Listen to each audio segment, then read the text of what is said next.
Myself and the boss went and bought a caravan to help us do our project of doing up the cottage in Connemara. And we said we'll put it on site and we'd stay in it while we do the work. And we got this at a good price.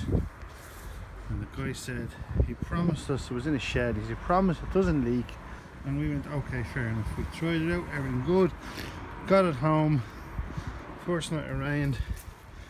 Rain lashed in the window.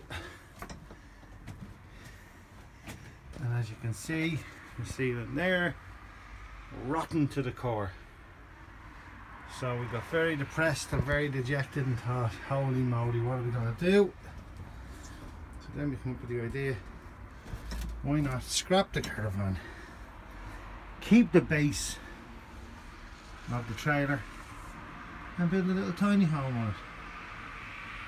So that's what we're going to do. So this is what it looks like before, and I'm going to video bits and pieces in between as we pull it apart and as we do the work, you know.